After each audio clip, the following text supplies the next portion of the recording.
Canto 23. Vasishtha's speech. While thus the hapless monarch spoke, paternal love his utterance broke. Then words like these the saint returned, and fury in his bosom burned. Didst thou, O king, a promise make, and wishest now thy word to break? A son of Raghu's line should scorn to fail in faith, a man forsworn. But if thy soul can bear the shame, I will return e'en as I came. Live with thy sons, and joy be thine, false scion of Kakutstha's line. As Visvamitra, mighty sage, was moved with this tempestuous rage, earth rocked and reeled throughout her frame, and fear upon the immortals came. But Saint Vasishtha ish letter 160h, a wisest seer, observant of his vows austere, saw the whole world convulsed with dread, and thus unto the monarch said, Thou, born of old Ikshvaku's seed, art justice, self-immortal weed. Constant and pious, blessed by fate, the right thou must not violate. Thou, Raghu's son, so famous through the triple world as just and true, perform thy bounden duty still, nor stain thy race by deed of ill. If thou have sworn, and now refuse, thou must thy store of merit lose. Then, monarch, let thy Rama go, nor fear for him the demon foe. The fiends shall have no power to hurt him trained to war or inexpert, nor vanquish him in battlefield, for Cusick's son the youth will shield. He is incarnate justice, he the best of men for bravery. Embodied love of penance drear, among the wise without a peer. Full well he knows, great Cusick's son, the arms celestial, every one arms from the gods themselves concealed, far less to other men revealed. These arms to him, when earth he swayed, mighty Krisasva, pleased, conveyed. Krisasva's sons they are indeed, brought forth by Daksha's lovely seed. 146 heralds of conquest, strong and bold, brilliant, of semblance manifold. Jaya and Vijaya most fair, and hundreds splendid weapons bear. Of Jaya, glorious as the morn, first 50 noble sons were born, boundless in size, yet viewless too. They came the demons to subdue. And 50 children also came of Vijaya the beauteous dame, Sanhara's named, of mighty force, hard to assail or check in course. Of these the hermit knows the use, and weapons new can he produce. All these the mighty saint will yield to Rama's hand, to own and wield, and armed with these, beyond a doubt shall Rama put those fiends to rout. For Rama and the people's sake, for thine own good my counsel take, nor seek, O king, with fond delay, the parting of thy son to stay. Canto 24. The spells. Via execute ish letter 160 h a thus was speaking still. The monarch, of his own free will, bade with quick zeal and joyful cheer Rama and Shm a letter 147 hasten near. Mother and sire in loving care sped their dear son with rite and prayer. V execute ish letter 160 h a blessed him ere he went o'er his loved head the father bent. And then to Cusick's son resigned Rama with Shm a letter 147 close behind. Standing by Visvamitra's side, the youthful hero, lotus-eyed, the wind god saw, and sent a breeze whose sweet pure touch just waved the trees. There fell from heaven a flowery rain, and with the song and dance the strain of shell and tambour sweetly blent, as forth the son of Raghu went. The hermit led. Behind him came the bow-armed Rama, dear to fame, whose locks were like the raven's wing. 147, then Shm a letter 147, closely following. The gods and Indra, filled with joy, looked down upon the royal boy, and much they longed the death to see of their 10-headed enemy. 148, Rama and Shm a letter 147 paced behind that hermit of the lofty mind, as the young Asvins, 149, heavenly pair, follow Lord Indra through the air. On arm and hand the guard they wore, quiver and bow and sword they bore, 2 fire-born gods of war seemed they. 150, he, Siva's self, who led the way. Upon fair Sarju's southern shore they now had walked a league and more, when thus the sage in accents mild to Rama said, Beloved child, this lustral water duly touch, my counsel will avail thee much. Forget not all the words I say, nor let the occasion slip away. Lo, with 2 spells I thee invest, the mighty and the mightiest. O'er thee fatigue shall ne'er prevail, nor age or change thy limbs assail. Thee powers of darkness ne'er shall smite in tranquil sleep or wild delight. No one is there, in all the land thine, equal for the vigorous hand. Thou, when thy lips pronounce the spell, shalt have no peer in heaven or hell. None in the world with thee shall vie, O sinless one, in apt reply, in fortune, knowledge, wit, and tact, wisdom to plan and skill to act. This double science take, and gain glory that shall for aye remain. Wisdom and judgment spring from each of these fair spells whose use I teach. Hunger and thirst unknown to thee, high in the worlds thy rank shall be. For these two spells with might endued are the great Father's heavenly brood, and thee, O chief, may fitly grace, thou glory of Kakutsa's race. Virtues which none can match are thine, Lord, from thy birth of gifts divine, and now these spells of might shall cast fresh radiance o'er the gifts thou hast.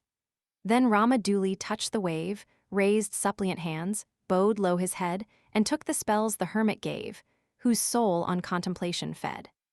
From him whose might these gifts enhanced, a brighter beam of glory glanced, so shines in all his autumn blaze the day god of the thousand rays. The hermits once those youths supplied, as pupils used to holy guide. And then the night in sweet content on Sarju's pleasant bank they spent. Canto 25. The Hermitage of Love. Soon as appeared the morning light uprose the mighty anchorite, and thus to youthful Rama said, who lay upon his leafy bed, High fate is hers who calls thee son. Arise, tease break of day, rise, chief, and let those rites be done due at the morning's ray. 151. At that great sage's high behest up sprang the princely pair, to bathing rites themselves addressed, and breathed the holiest prayer. Their morning task completed, they to Visvamitra came that store of holy works, to pay the worship saints may claim. Then to the hallowed spot, they went along fair Sarju's side, where mix her waters confluent with three-pathed Ganga's tide. 152. There was a sacred hermitage, where saints devout of mind their lives, through many a lengthened age to penance had resigned. That pure abode the princes eyed with unrestrained delight, and thus unto the saint they cried, rejoicing at the sight, Whose is that hermitage we see? Who makes his dwelling there? Full of desire to hear are we, O saint, the truth declare. The hermit smiling made reply to the two boys' request, Hear, Rama, who in days gone by this calm retreat possessed. Kandarpa in apparent form called Kama, 153 by the wise dared Umas, 154 new wed lord to storm and make the god his prize. Gainst sth a letter 147 us, 155 self, on rites austere and vows intent, 156 they say, his bold rash hand he dared to rear, though sth a letter 147 u cried away. But the god's eye with scornful glare fell terrible on him, dissolved the shape that was so fair, and burnt up every limb. Since the great god's terrific rage destroyed his form and frame, Kama in each succeeding age has borne Anangas, 157 name.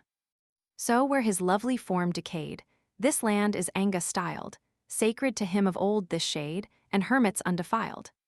Here scripture-talking elders sway each sense with firm control, and penance rites have washed away all sin from every soul. One night, fair boy, we here will spend, a pure stream on each hand, and with tomorrow's light we'll bend our steps to yonder strand. Here let us bathe, and free from stain to that pure grove repair, sacred to Kama, and remain one night in comfort there. With penance, far discerning eye the saintly men beheld their coming, and with transport high each holy bosom swelled. To Cusick's son the gift they gave that honored guest should greet, water they brought his feet to lave, and showed him honor meet. Rama and Shm, a letter 147, next obtained in due degree their share. Then with sweet talk the guests remained, and charmed each listener there. The evening prayers were duly said, with voices calm and low. Then on the ground each laid his head and slept till morning's glow. Canto 26. The Forest of Tadika. When the fair light of morning rose, the princely tamers of their foes followed, his morning worship o'er, the hermit to the river's shore. The high-souled men with thoughtful care a pretty barge had stationed there. All cried, O Lord, this barge ascend, and with thy princely followers bend to yonder side thy prosperous way with naught to check thee or delay. Nor did the saint their rede reject. He bade farewell with due respect, and crossed, attended by the twain, that river rushing to the main. When now the bark was halfway o'er, Rama and L a K S H M a letter 1E47 heard the roar, that louder grew and louder yet, of waves by dashing waters met. Then Rama asked the mighty seer, "What is the tumult that I hear of waters cleft in mid-career?" Soon as the speech of Rama, stirred by deep desire to know, he heard, the pious saint began to tell what paused the waters, roar and swell. On high Kailasa's distant hill there lies a noble lake whose waters, born from Brahma's will, the name of Manas, 158 take. Thence, hallowing where'er they flow, the streams of Sarju fall, and wandering through the plains below embrace Ayodhya's wall. Still preserved in Sarju's name Saravars, 159, fame we trace. The flood of Brahma, whence she came to run her holy race. To meet great Ganga here she hies with tributary wave, hence the loud roar ye hear arise, of floods that swell and rave. Here, pride of Raghu's line, do thou in humble adoration bow. He spoke. The princes both obeyed, and reverence to each river paid. 160, they reached the southern shore at last, and gaily on their journey passed. A little space beyond there stood a gloomy, awe-inspiring wood. The monarch's noble son began to question thus the holy man, whose gloomy forest meets mine eye like some vast cloud that fills the sky. Pathless and dark it seems to be, where birds in thousands wander free, where shrill cicadas' cries resound, and fowl of dismal note abound. Lion, rhinoceros, and bear, boar, tiger, elephant are there shrubs and thorns run wild. Dehow, Sal, Bignonia, Bell, 161 are found, and every tree that grows on ground. How is the forest styled? The glorious saint this answer made. Dear child of Raghu, here who dwells within the horrid shade that looks so dark and drear.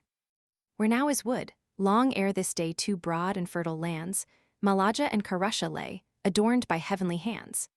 Here, mourning friendships, broken ties, Lord Indra of the thousand eyes hungered and sorrowed many a day, his brightness soiled with mud and clay, when in a storm of passion he had slain his dear friend Namachi. Then came the gods and saints who bore their golden pitchers brimming o'er with holy streams that banish stain, and bathed Lord Indra pure again. When in this land the god was freed from spot and stain of impious deed, for that his own dear friend he slew, high transport thrilled his bosom through. Then in his joy the lands he blessed, and gave a boon they long possessed, because these fertile lands retain the washings of the blot and stain. 'Twas thus Lord Indra sware, Malaja and Karusha's name shall celebrate with deathless fame my malady and care. 162, so be it. All the immortals cried, when Indra's speech they heard, and with acclaim they ratified the names his lips conferred. Long time, O victor of thy foes, these happy lands had sweet repose, and higher still in fortune rose. At length a spirit, loving ill T a letter 10 K a, wearing shapes at will, whose mighty strength exceeding vast, 1,000 elephants surpassed, was to fierce Sunda, lord and head of all the demon armies, wed. From her, Lord Indra's peer and might giant Maricha sprang to light, and she, a constant plague and pest, these two fair realms has long distressed. Now dwelling in her dark abode a league away she bars the road, and we, O Rama, hence must go where lies the forest of the foe. Now on thine own right arm rely, and my command obey, smite the foul monster that she die, and take the plague away. To reach this country none may dare fallen from its old estate, which she, whose fury naught can bear, has left so desolate.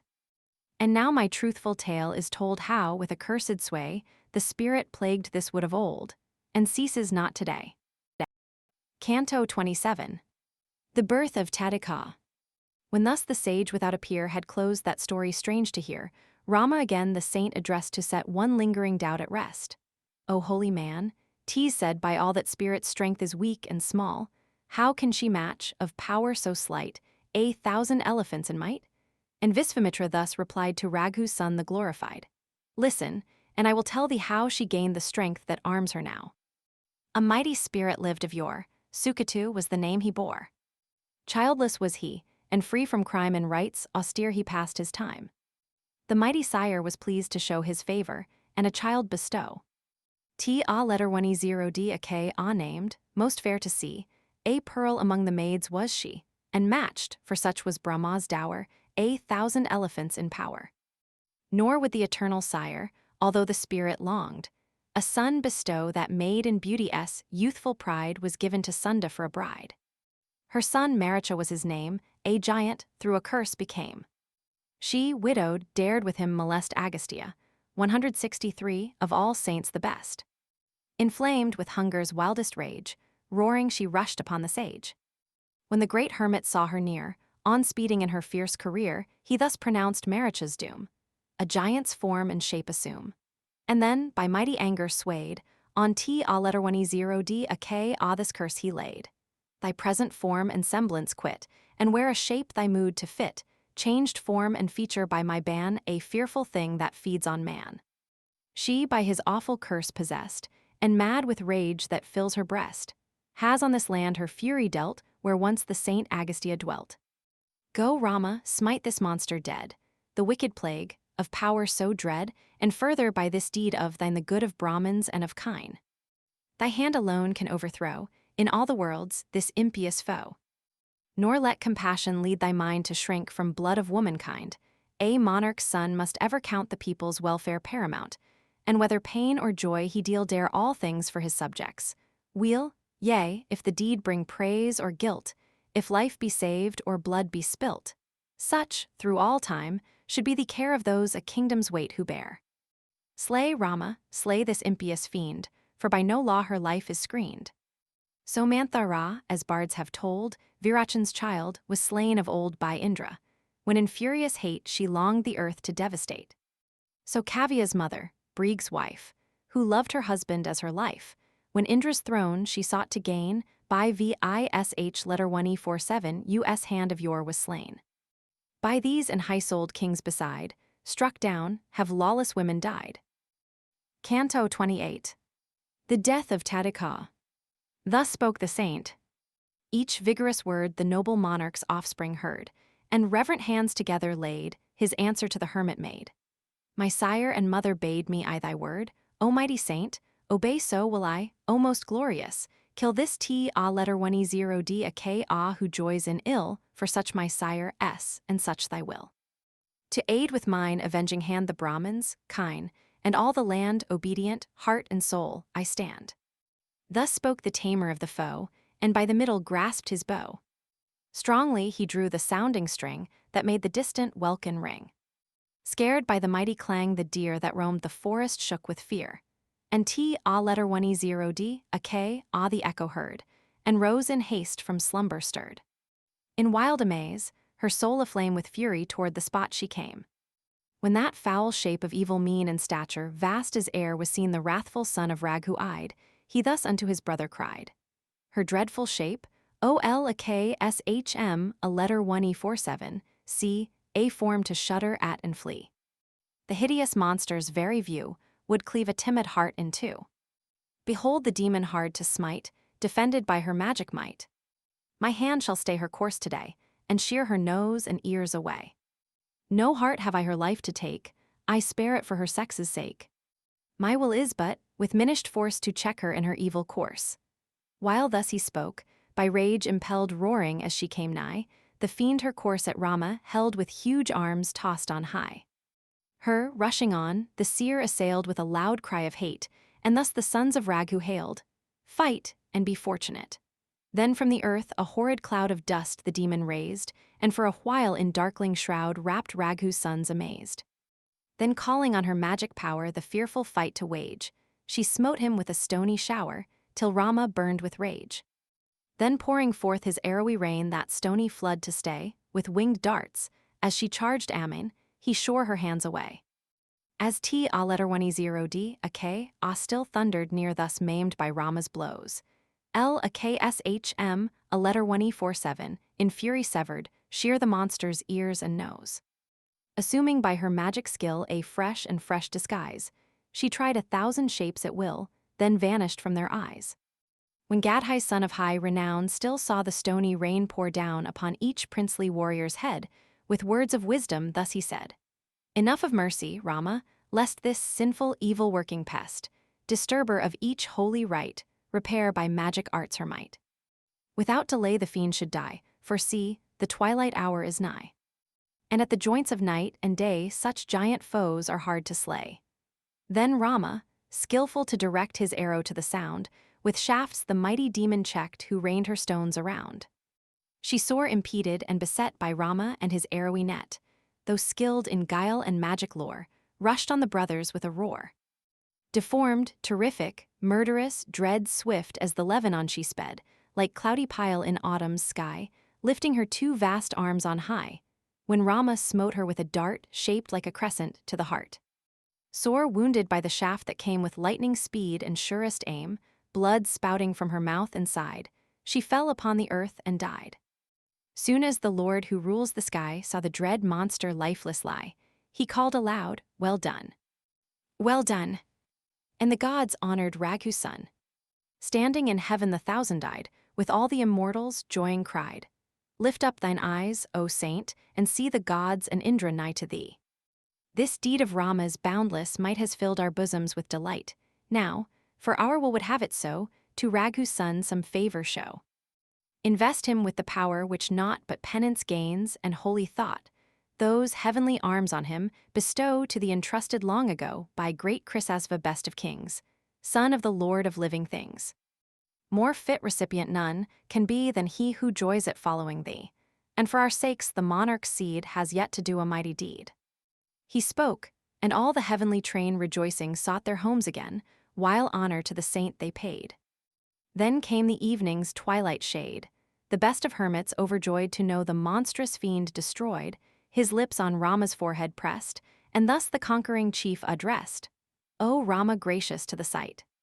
Here will we pass the present night, and with the morrow's earliest ray bend to my hermitage our way." The son of Dasaratha heard, delighted, Visvamitra's word, and as he bade, that night he spent in T-A-10D, a K-A-S wildwood, content. And the grove shone that happy day, freed from the curse that on it lay, like Chaitraratha, 164 fair and gay. Canto 29. The Celestial Arms. That night they slept and took their rest, and then the mighty saint addressed, with pleasant smile and accents mild these words to Raghu's princely child, "Well pleased am I. High fate be thine, thou scion of a royal line. Now will I, for I love thee so, all heavenly arms on thee bestow.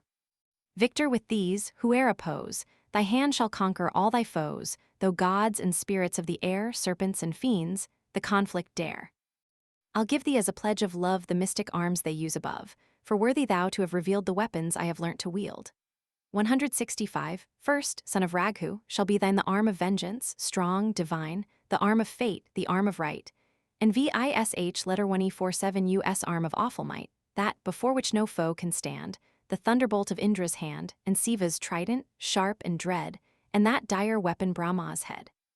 And two fair clubs, O royal child, one charmer and one pointed styled with flame of lambent fire aglow, on thee, O chieftain, I bestow. And fate's dread net and justice, noose that none may conquer, for thy use, and the great cord, renowned of old, which VARU letter 1E47 ever loves to hold. Take these two thunderbolts, which I have got for thee, the moist and dry. Here Siva's dart to thee I yield, and that which VISH letter 1E47 you want to wield.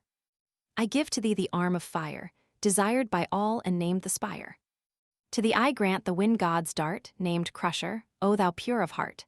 This arm the horse's head accept, and this the curlew's bill yclept, and these two spears, the best e'er flew, named the invincible and true. And arms of fiends I make thine own, skull wreath and mace that smashes bone. And joyous, which the spirits bear, great weapon of the sons of air. Brave offspring of the best of lords, I give thee now the gem of swords and offer next, thine hand to arm, the heavenly bard's beloved charm. Now with two arms I thee invest of never-ending sleep and rest, with weapons of the sun and rain, and those that dry and burn amain, and strong desire with conquering touch, the dart that Kama prizes much. I give the arm of shadowy powers, that bleeding flesh of men devours. I give the arms the god of gold, and giant fiends exult to hold. This smites the foe in battle strife, and takes his fortune, strength, and life. I give the arms called false and true, and great illusion give I too, the hero's arm called strong and bright, that spoils the foeman's strength in fight. I give thee as a priceless boon the dew, the weapon of the moon, and add the weapon, deftly planned, that strengthens Visvakarma's hand. The mortal dart whose point is chill, and slaughter ever sure to kill, all these and other arms, for thou art very dear, I give thee now. Receive these weapons from my hand, son of the noblest in the land. Facing the east, the glorious saint pure from all spot of earthly taint, to Rama, with delighted mind, that noble host of spells consigned. He taught the arms, whose lore is won hardly by gods, to Raghu's son. He muttered low the spell whose call summons those arms and rules them all, and, each invisible form and frame, before the monarch's son they came. They stood and spoke in reverent guise to Rama with exulting cries, O noblest child of Raghu, see, thy ministers and thralls are we. With joyful heart and eager hand, Rama received the wondrous band, and thus with words of welcome cried, I present to my will abide. Then hasted to the saint to pay due reverence, and pursued his way. Canto 30. The Mysterious Powers, 166. Pure with glad cheer and joyful breast, of those mysterious arms possessed, Rama, now passing on his way, thus to the saint began to say, Lord of these mighty weapons, I can scarce be harmed by gods on high, now, best of saints, I long to gain the powers that can these arms restrain. Thus spoke the prince. The sage austere true to his vows, from evil clear, called forth the names of those great charms, whose powers restrain the deadly arms. Receive thou true and truly famed and bold and fleet. The weapons named Warder and Progress, swift of pace, averted head and drooping face, the scene, and that which secret flies, the weapon of the 1,000 eyes, 10-headed and the 100-faced, stargazer and the layer waste, the omen bird, the pure from spot, the pair that wake and slumber not, the fiendish, that which shakes amain, the strong of hand, the rich in gain, the guardian and the close allied, the gaper, love and golden side. O Raghu's son, receive all these, bright ones that wear what forms they please, Krisasva's mystic sons are they, and worthy thou their might to sway.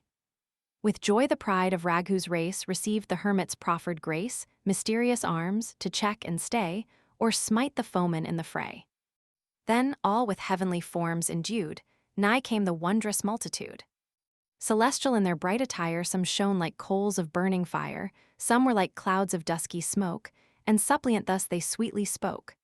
Thy thralls, O Rama, here we stand, command, we pray, thy faithful band, depart, he cried, where each may list, but when I call you to assist, be present to my mind with speed, and aid me in the hour of need. To Rama then they lowly bent, and round him in due reverence went, to his command, they answered, yea, and as they came so went away. When thus the arms had homeward flown, with pleasant words and modest tone, and as he walked, the prince began to question thus the holy man, what cloud-like wood is that which near the mountain's side I see appear? Oh, tell me, for I long to know, its pleasant aspect charms me so. Its glades are full of deer at play, and sweet birds sing on every spray, past is the hideous wild.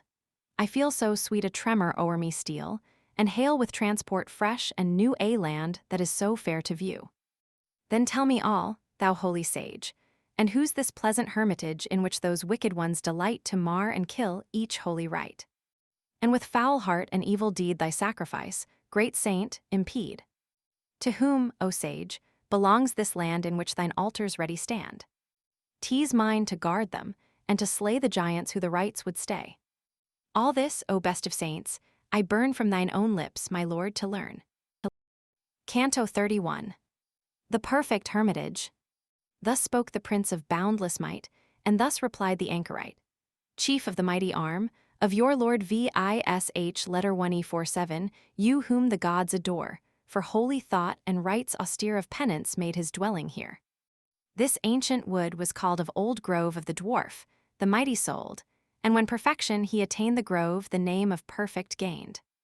Bali of yore, Virachan's son, dominion over Indra won, and when with power his proud heart swelled, o'er the 3 worlds his empire held. When Bali then began aright, the gods and Indra in affright sought Vish letter 1E47 in this place of rest, and thus with prayers the god addressed, Bali. Virachan's mighty son, his sacrifice has now begun, of boundless wealth, that demon king is bounteous to each living thing. Though suppliants flock from every side, the suit of none is e'er denied. Whate'er, where'er, howe'er the call, he hears the suit and gives to all. Now with thine own elusive art perform, O Lord, the helper's part, assume a dwarfish form, and thus from fear and danger rescue us.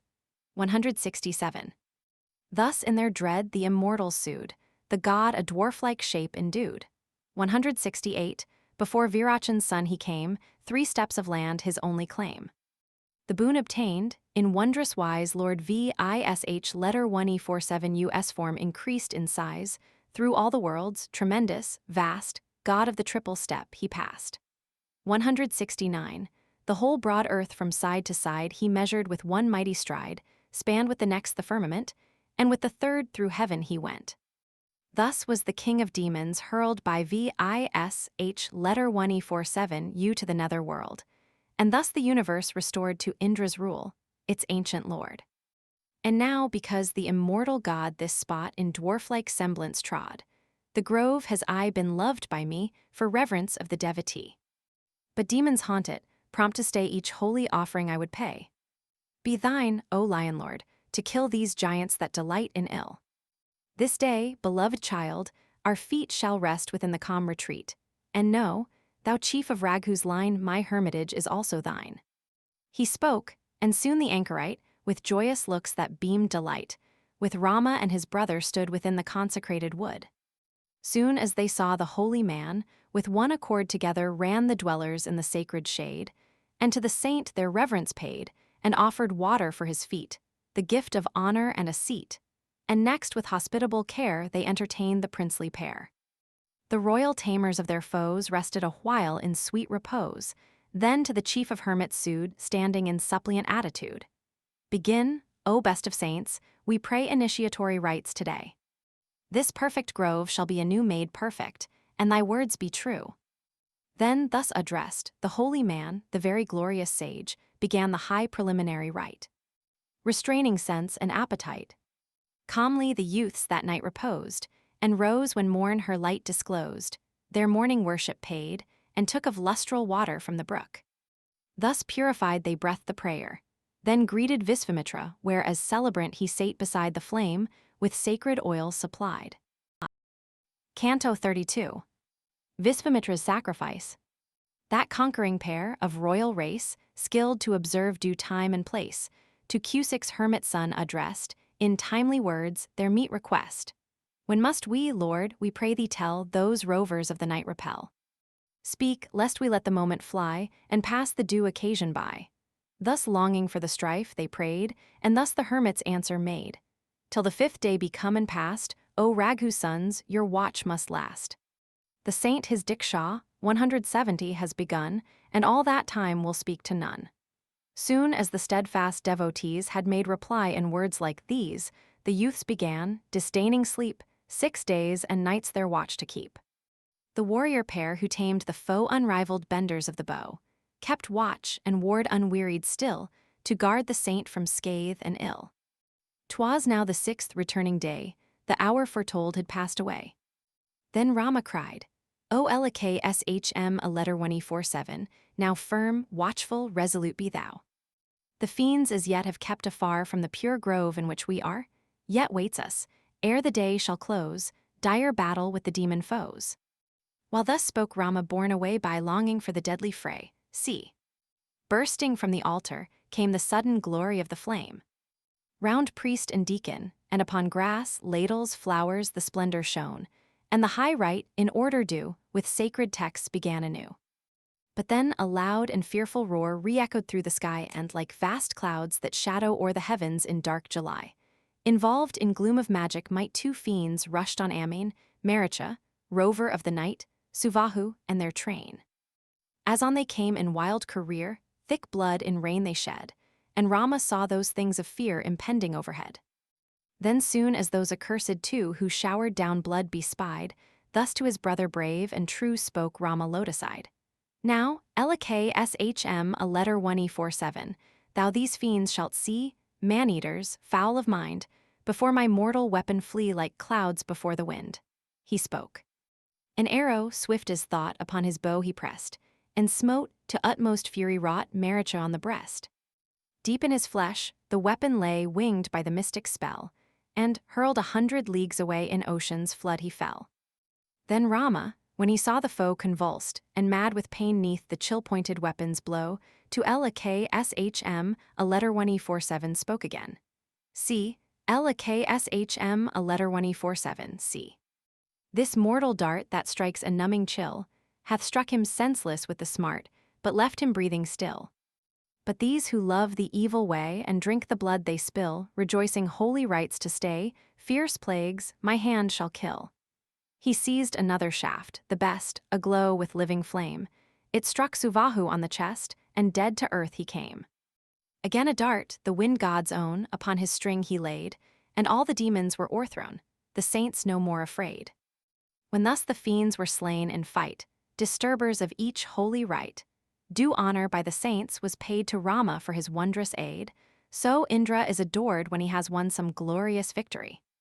Success at last the right had crowned, and Visvamitra gazed around, and seeing every side at rest, the son of Raghu thus addressed, My joy, O prince, is now complete. Thou hast obeyed my will, perfect before, this calm retreat is now more perfect still. Canto 33. The Sown. Their task achieved, the princes spent that night with joy and full content. Ere yet the dawn was well displayed, their morning rites they duly paid, and sought, while yet the light was faint, the hermits and the mighty saint. They greeted first that holy sire resplendent like the burning fire, and then with noble words began their sweet speech to the sainted man. Here stand, O Lord, thy servants true, command what thou wouldst have us do. The saints, by Visvamitra led, to Rama thus in answer said, Janak the king, who rules the land of fertile Mithila, has planned a noble sacrifice, and we will thither go the right to see. Thou, prince of men, with us shalt go, and there behold the wondrous bow terrific, vast, of matchless might, which, splendid at the famous rite, the gods assembled gave the king. No giant, fiend, or god can string that gem of bows, no heavenly bard, then sure, for man the task were hard. When lords of earth have longed to know the virtue of that wondrous bow, the strongest sons of kings in vain have tried the mighty cord to strain. This famous bow thou there shalt view, and wondrous rites shalt witness too. The high-souled king who lords it o'er the realm of Mithila of yore gained from the gods this bow, the price of his imperial sacrifice. Won by the right, the glorious prize still in the royal palace lies, laid up in oil of precious scent with aloewood and incense blent. Then Rama answering, Be it so, made ready with the rest to go. The saint himself was now prepared, but ere beyond the grove he fared, he turned him and in words like these addressed the sylvan deities, Farewell. Each holy rite complete, I leave the hermit's perfect seat. To Ganga's northern shore I go beneath Himalaya's peaks of snow.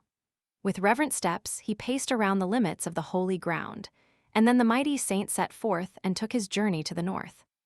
His pupils, deep in scripture's page, followed behind the holy sage, and servants from the sacred grove 100 wains for convoy drove. The very birds that winged that air, the very deer that harbored there, forsook the glade and leafy brake and followed for the hermit's sake. They traveled far, till in the west the sun was speeding to his rest, and made, their portion journey o'er, their halt on Sona's 171 distant shore. The hermits bathed when sank the sun, and every rite was duly done, oblations paid to fire, and then sate round their chief the holy men. Rama and Lakshman, a letter 1E47 lowly bowed in reverence to the hermit crowd, and Rama, having sate him down before the saint of pure renown, with humble palms together laid his eager supplication made. What country, O my lord, is this, fair smiling in her wealth and bliss? Deign fully, O thou mighty seer, to tell me, for I long to hear. Moved by the prayer of Rama, he told forth the country's history. Canto 34. Brahmadatta. A king of Brahma's seed, who bore the name of Kusa reigned of yore. Just faithful to his vows, and true, he held the good and honor due. His bride, a queen of noble name, of old Vidarbhas, 172 monarchs came. Like their own father, children four, all valiant boys the lady bore.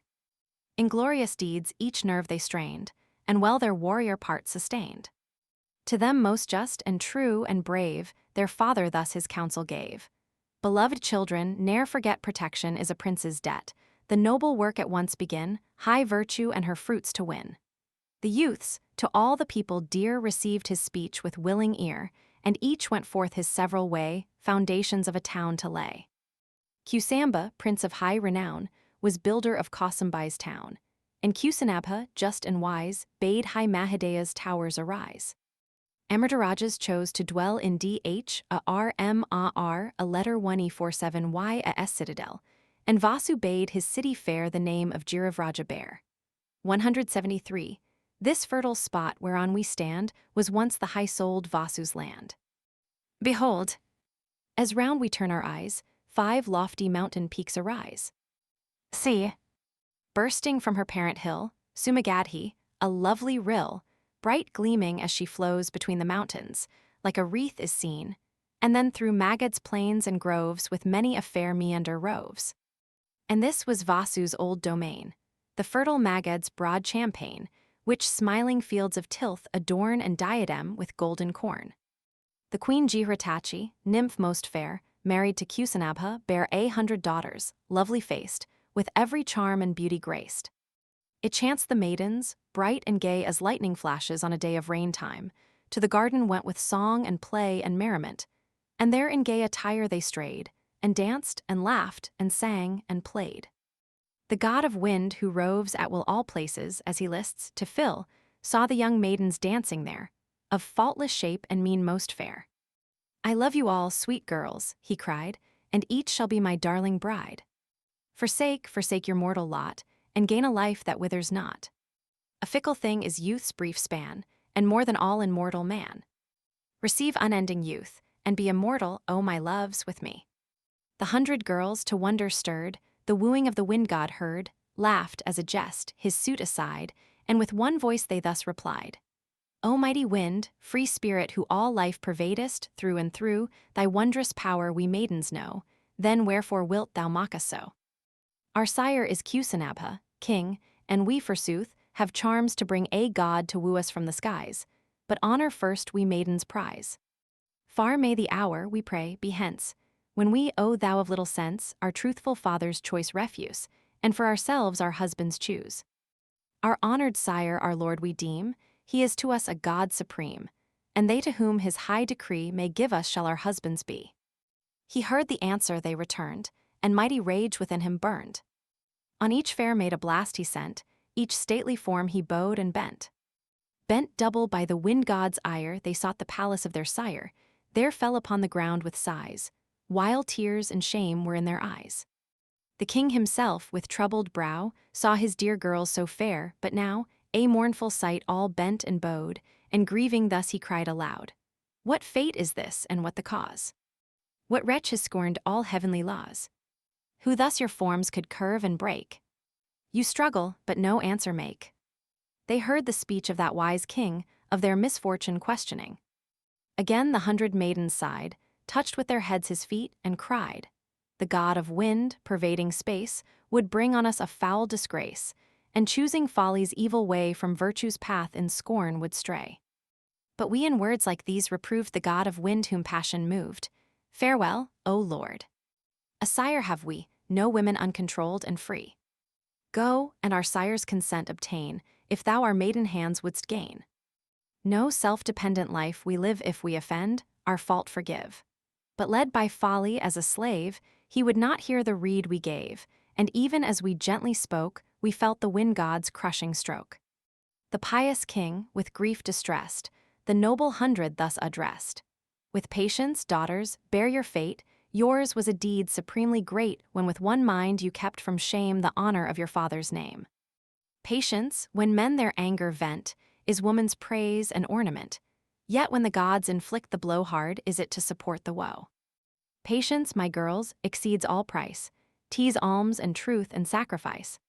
Patience is virtue, patience fame, patience upholds this earthly frame.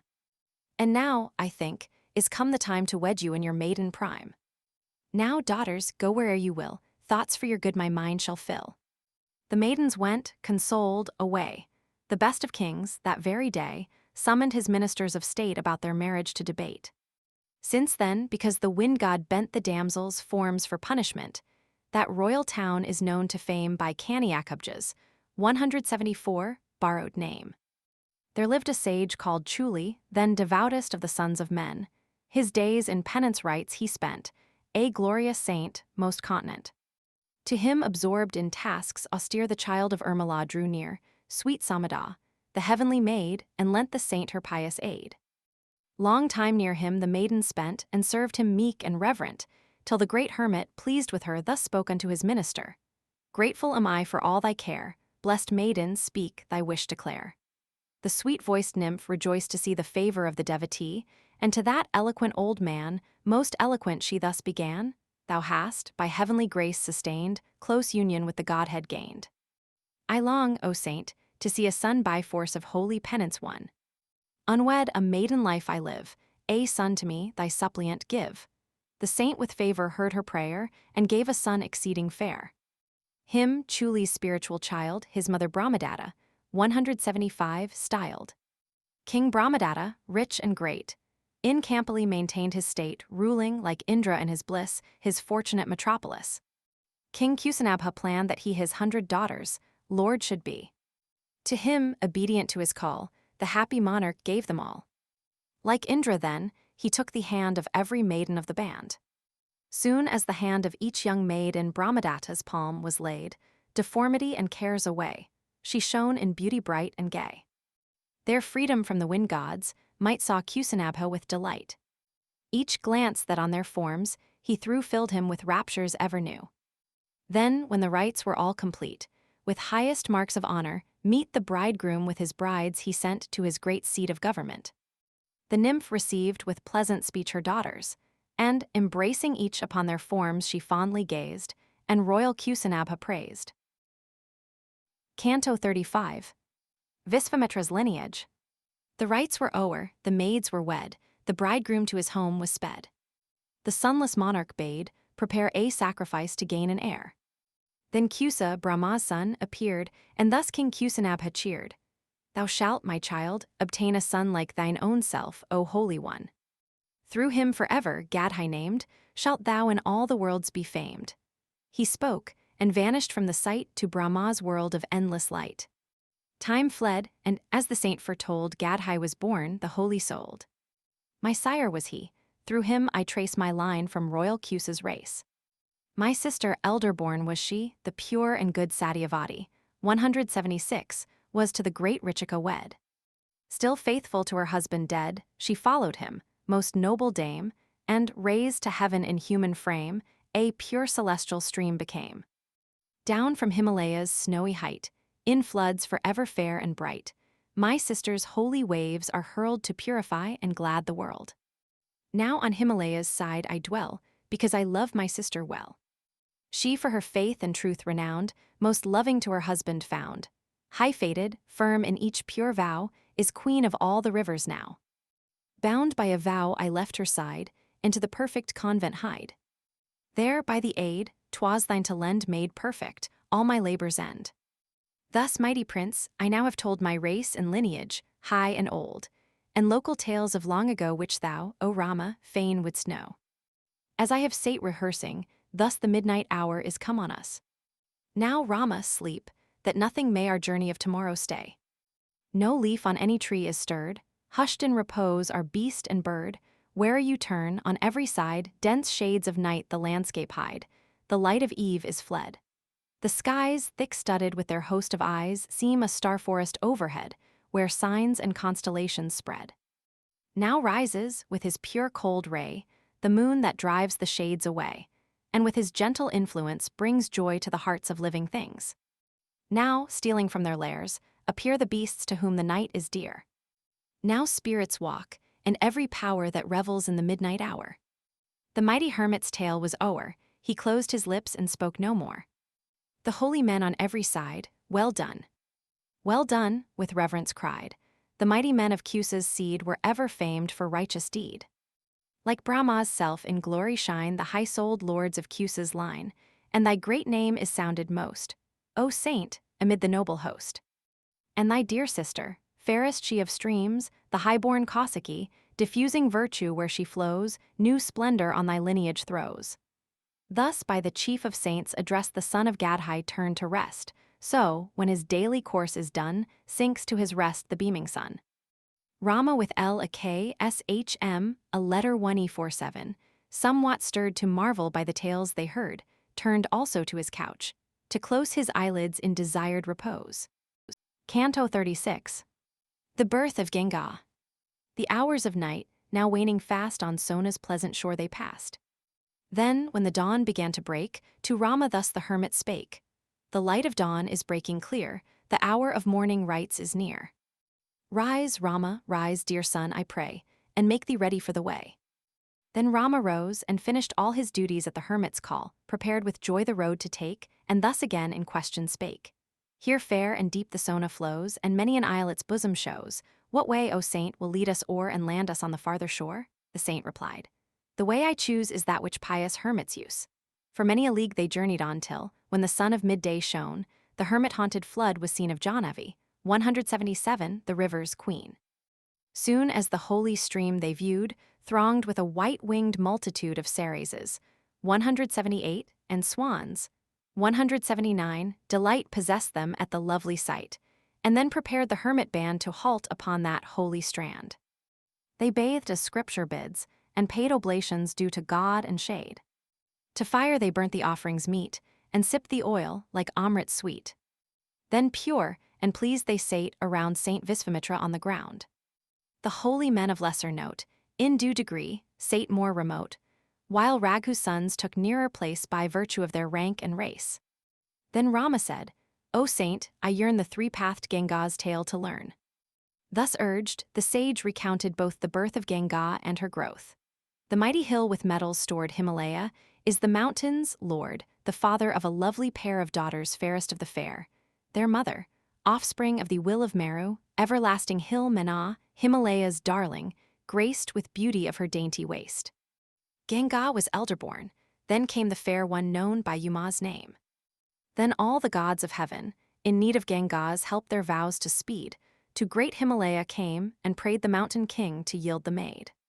He, not regardless of the weal of the three worlds, with holy zeal his daughter to the immortals gave, Ganga whose waters cleanse and save, who roams at pleasure, fair and free, purging all sinners to the sea. The three-pathed Ganga thus obtained, the gods their heavenly homes regained. Long time the sister Yuma passed in vows austere and rigid fast, and the king gave the devotee immortal Rudras, 180, bride to be, matching with that unequaled Lord his Yuma through the worlds adored. So now a glorious station fills each daughter of the King of Hills, one honored as the noblest stream, one mid the goddesses supreme. Thus Ganga, King Himalaya's child, the heavenly river, undefiled, rose bearing with her to the sky her waves that bless and purify. I am compelled to omit cantos 37 and 38, the glory of Yuma, and the birth of Kaikeyí, as both in subject and language offensive to modern taste. They will be found in Schlegel's Latin translation. Canto 39. The Sons of Sagar. The saint in accents sweet and clear thus told his tale for Rama's ear, and thus anew the holy man a legend to the prince began. There reigned a pious monarch or Ayodhyá in the days of yore, Sagar his name. No child had he, and children much he longed to see. His honored consort, fair of face, sprang from Vidarbha's royal race, Cassini, famed from early youth for piety and love of truth. A R.I. acute S.H. letter 1E60, a N.E.M.I.S. daughter fair, with whom no maiden might compare in beauty, though the earth is wide, Sumati, was his second bride. With his two queens afar he went, and weary days in penance spent, fervent, upon Himalaya's hill, where springs the stream called Brig Rill. Nor did he fail, that saint to please with his devout austerities. And when 100 years had fled, thus the most truthful Brig said, "From thee, O Sagar, blameless king, a mighty host of sons shall spring, and thou shalt win a glorious name which none, O chief, but thou shalt claim. One of thy queens a son shall bear, maintainer of thy race and heir, and of the other there shall be sons 60,000 born to thee." Thus as he spake with one accord to win the grace of that high lord, the queens, with palms together laid, in humble supplication prayed. Which queen, O Brahman, of the pair, the many or the one shall bear? Most eager, Lord, are we to know, and as thou sayest be it so. With his sweet speech the saint replied, Yourselves, O queens, the choice decide. Your own discretion freely use, which shall the one or many choose. One shall the race and name uphold, the host be famous, strong, and bold. Which will have which, then Cassini the mother of one heir would be. Sumati, sister of the king, 181, of all the birds that ply the wing, to that illustrious Brahmin sued that she might bear the multitude whose fame throughout the world should sound for mighty enterprise renowned. Around the saint the monarch went, bowing his head, most reverent. Then with his wives, with willing feet, resought his own imperial seat. Time passed. The elder consort bare a son called a Samanj, the heir. Then Sumati the younger gave birth to a gourd, 182, O hero brave, whose rind, when burst and cleft in two, gave 60,000 babes to view. All these with care the nurses laid in jars of oil, and there they stayed till, youthful age and strength complete, forth speeding from each dark retreat. All peers in valor, years, and might, the 60,000 came to light. Prince Samanj, brought up with care, scourge of his foes, was made the heir.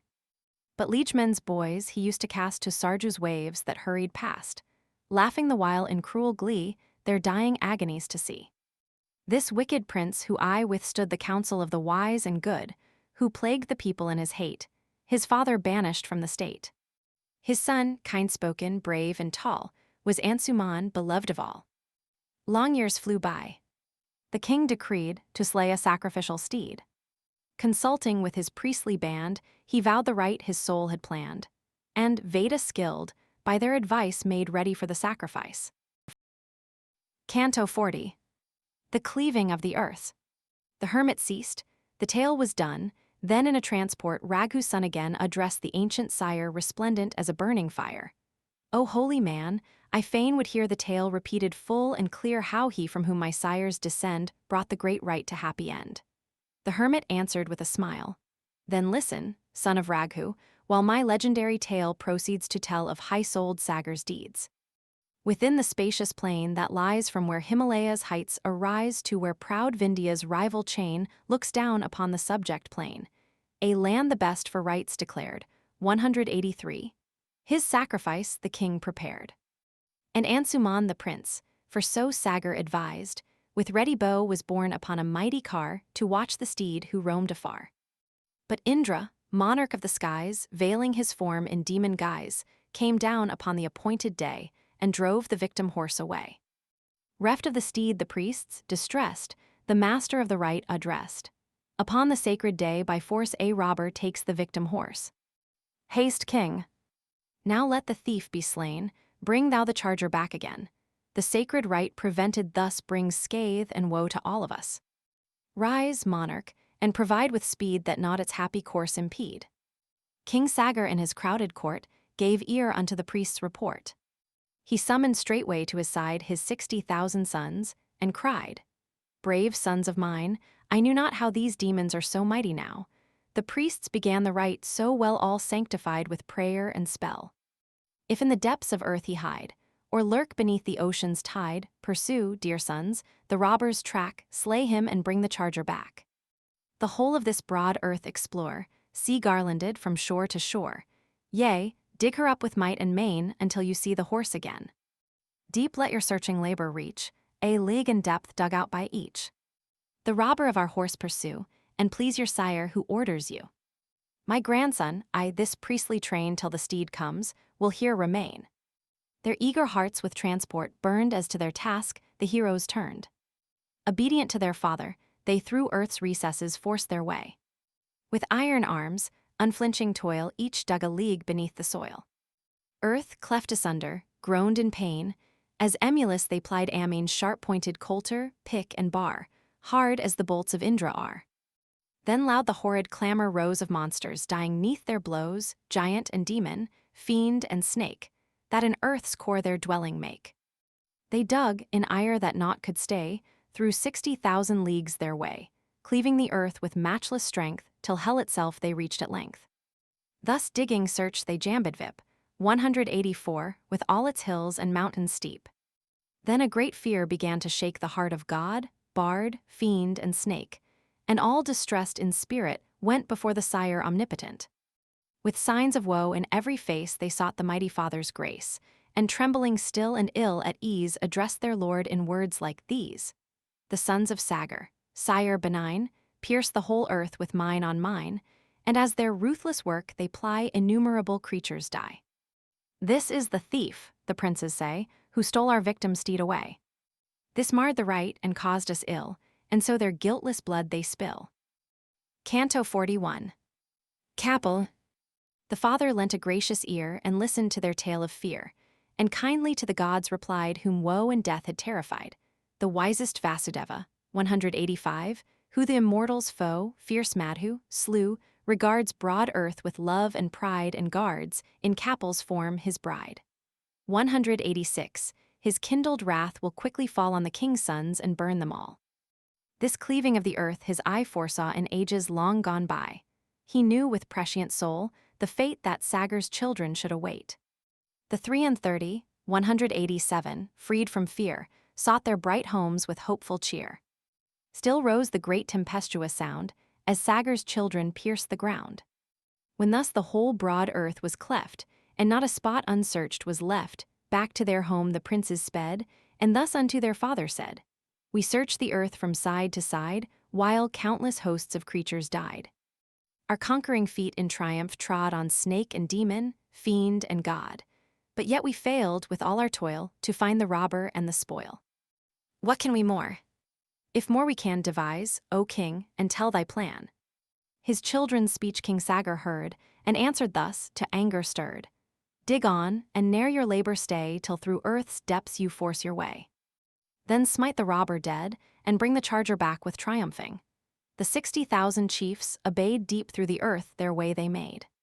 Deep as they dug and deeper, yet the immortal elephant they met, famed Virupaksha, 188, vast of size, upon whose head the broad earth lies, the mighty beast who earth sustains with shaggy hills and wooded plains.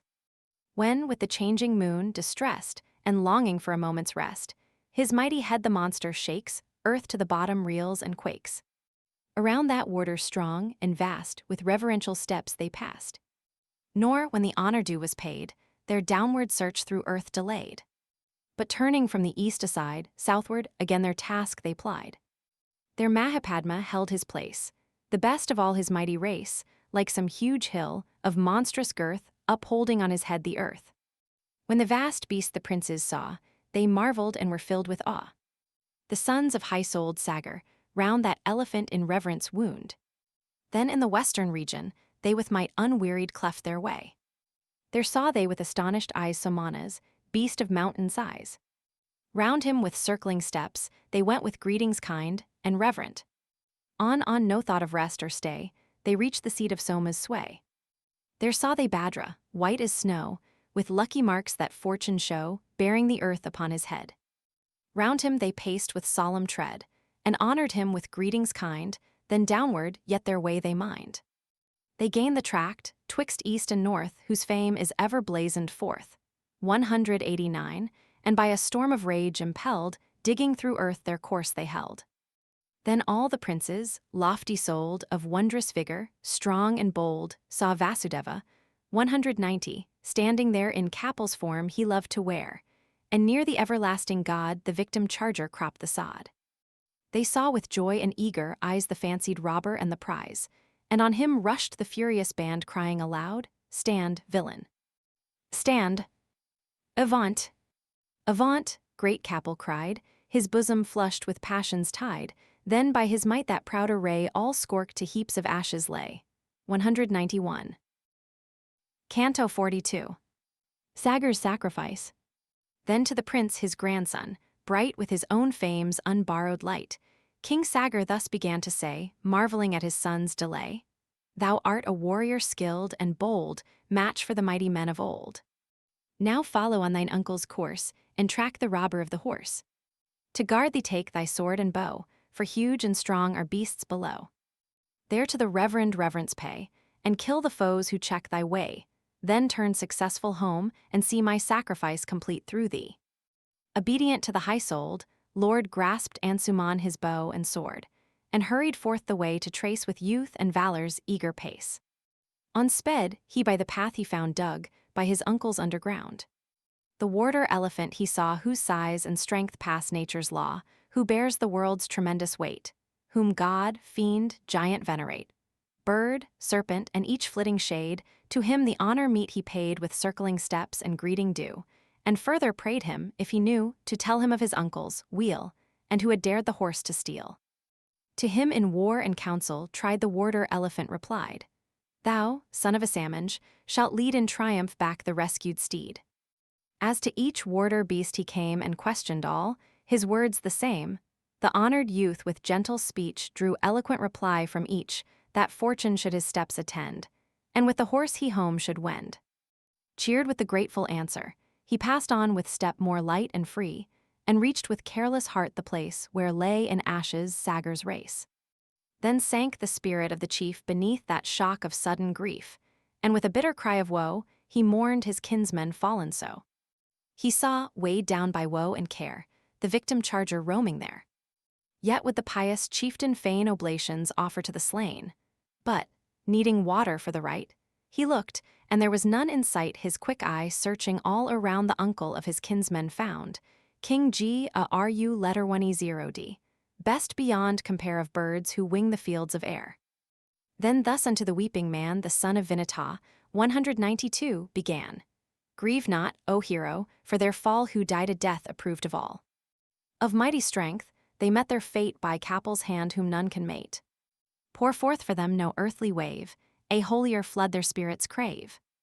If, daughter of the Lord of Snow, Ganga would turn her stream below, her waves that cleanse all mortal stain would wash their ashes pure again. Yea, when her flood whom all revere rolls o'er the dust that moulders here, the 60,000, freed from sin, a home in Indra's heaven shall win. Go, and with ceaseless labor try to draw the goddess from the sky. Return, and with thee take the steed so, shall thy grandsire's right succeed. Prince Ansuman the strong and brave, followed the reed sup, a R letter 1E47, a 193, gave. The glorious hero took the horse, and homeward quickly bent his course. Straight to the anxious king he hied, whom lustral rites had purified, the mournful story to unfold, and all the king of birds had told. The tale of woe the monarch heard, nor longer was the rite deferred. With care and just observance he accomplished all, as texts decree. The rites performed, with brighter fame mighty in council, home he came. He longed to bring the river down, but found no plan his wish to crown. He pondered long with anxious thought, but saw no way to what he sought. Thus 30,000 years he spent, and then to heaven the monarch went. Canto 43. Bajarath. When Sagar thus had bowed to fate, the lords and commons of the state approved with ready heart, and will Prince Ansuman his throne to fill. He ruled, a mighty king, unblamed, sire of Dilipa justly famed. To him, his child and worthy heir, the king resigned his kingdom's care, and on Himalaya's pleasant side his task austere of penance plied. Bright as a god in clear renown, he planned to bring pure Ganga down. There on his fruitless hope intent, twice 16,000 years he spent, and in the grove of hermits stayed, till bliss in heaven his rites repaid. Dilipa then, the good and great, soon as he learnt his kinsmen's fate, bowed down by woe, with troubled mind, pondering long no cure could find. How can I bring, the mourner sighed, to cleanse their dust the heavenly tide? How can I give them rest, and save their spirits with the offered wave? Long with this thought his bosom skilled in holy discipline was filled. A son was born, Bajarath named, above all men for virtue famed. Dilipa many a rite ordained, and 30,000 seasons reigned. But when no hope the king could see his kinsmen from their woe to free, the lord of men, by sickness tried, obeyed the law of fate and died. He left the kingdom to his son, and gained the heaven his deeds had won. The good Bajarath, royal sage, had no fair son to cheer his age. He, great in glory, pure in will, longing for sons was childless still. Then on one wish, one thought intent, planning the heavenly stream's descent, leaving his ministers the care and burden of his state to bear, dwelling in far Gokarna, 194, he engaged in long austerity. With senses checked, with arms upraised, 5 fires, 195 around and o'er him blazed. Each weary month, the hermit past breaking, but once his awful fast. In winters chill the brook his bed, in rain, the clouds to screen his head. Thousands of years he thus endured, till Brahma's favor was assured, and the high lord of living things looked kindly on his sufferings. With trooping gods the sire came near the king who plied his task austere. Blessed monarch, of a glorious race, thy fervent rites have won my grace. Well hast thou wrought thine awful task, some boon in turn, O hermit, ask. Bajarath, rich in glory's light, the hero with the arm of might, thus to the Lord of earth and sky raised suppliant hands and made reply. If the great God his favor deigns, and my long toil its fruit obtains, let Sagar's sons receive from me libations that they long to see. Let Ganga with her holy wave the ashes of the hero's lave, that so my kinsmen may ascend to heavenly bliss that ne'er shall end. And give, I pray, O God, a son, nor let my house be all undone. Sire of the worlds, be this the grace bestowed upon Ikshvaku's race. The sire, when thus the king had prayed, in sweet kind words his answer made. High, high thy thought and wishes are, Bajarath of the mighty car. Ikshvaku's line is blessed in thee, and as thou prayest it shall be. Ganga, whose waves in Swarga, 196, flow, is daughter of the Lord of Snow. When Siva that his aid be lent to hold her in her mid-descent, for earth alone will never bear those torrents hurled from upper air, and none may hold her weight but he, the trident-wielding deity. Thus having said, the Lord Supreme addressed him to the heavenly stream, and then with gods and Maruts, 197, went to heaven above the firmament. Canto 44. The Descent of Ganga. The Lord of Life the skies regained. The fervent king a year remained with arms upraised, refusing rest while with one toe the earth he pressed, still as a post, with sleepless eye the air his food, his roof the sky. The year had passed. Then Uma's Lord, 198, King of creation, world adored, thus spoke to great Bajarath. I, well pleased thy wish will gratify, and on my head her waves shall fling the daughter of the mountains, king. He stood upon the lofty crest that crowns the Lord of Snow, and bade the river of the blessed descend on earth below. Himalaya's child, adored of all, the haughty mandate heard, and her proud bosom, at the call, with furious wrath was stirred. Down from her channel in the skies with awful might she sped with a giant's rush, in a giant's size, on Siva's holy head. He calls me, in her wrath she cried, and all my flood shall sweep and whirl him in its whelming tide to hell's profoundest deep. He held the river on his head, and kept her wandering, where dense as Himalaya's woods were spread the tangles of his hair. No way to earth she found, ashamed, though long and sore she strove, condemned, until her pride were tamed, amid his locks to rove. There many lengthening seasons through, the wildered river ran, Bajarath saw it, and anew his penance dire began. Then Siva, for the hermit's sake, bade her long wanderings end, and sinking into Vindu's lake her weary waves descend. From Ganga, by the god set free, 7 noble rivers came Hladini, Pavani, and she called Nalini by name. These rolled their lucid waves along and sought the eastern side. Sachakshu, Sítá fair and strong, and Sindhu's mighty tide. 199, these to the region of the west with joyful waters sped. The 7th, the brightest and the best, flowed where Bajarath led. On Siva's head descending first rest the torrents found. Then down, in all their might they burst, and roared along the ground. On countless glittering scales, the beam of rosy morning flashed, where fish and dolphins through the stream fallen and falling dashed. Then bards who chant celestial lays and nymphs of heavenly birth flocked round upon that flood to gaze, that streamed from sky to earth. The gods themselves from every sphere, incomparably bright, borne in their golden cars drew near to see the wondrous sight. The cloudless sky was all aflame with the light of 100 suns, where the shining chariots came that bore those holy ones. So flashed the air with crested snakes and fish of every hue, as when the lightning's glory breaks through fields of summer blue. And white foam clouds and silver spray were wildly tossed on high, like swans that urge their homeward way across the autumn sky. Now ran the river calm and clear with current strong and deep, now slowly broadened to a mere, or scarcely seemed to creep. Now o'er a length of sandy plain her tranquil course she held, now rose her waves and sank again, by refluent waves repelled. So falling first on Siva's head, thence rushing to their earthly bed, in ceaseless fall the waters streamed, and pure with holy luster gleamed. Then every spirit, sage and bard, condemned to earth by sentence hard, pressed eagerly around the tide that Siva's touch had sanctified. Then they whom heavenly doom had hurled, accursed, to this lower world, touched the pure wave, and freed from sin resought the skies and entered in. And all the world was glad, whereon the glorious water flowed and shone, for sin and stain were banished thence by the sweet river's influence. First, in a car of heavenly frame, the royal saint of deathless name, Bajarath, very glorious rode, and after him fair Ganga flowed. God, sage, and bard, the chief in place of spirits, and the Naga race nymph, giant, fiend, in long array sped, where Bajarath led the way, and all the hosts the flood that swim followed the stream that followed him.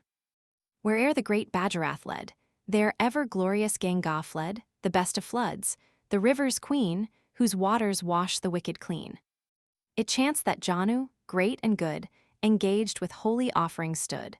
The river spread her waves around, flooding his sacrificial ground. The saint in anger marked her pride, and at one draught her stream he dried.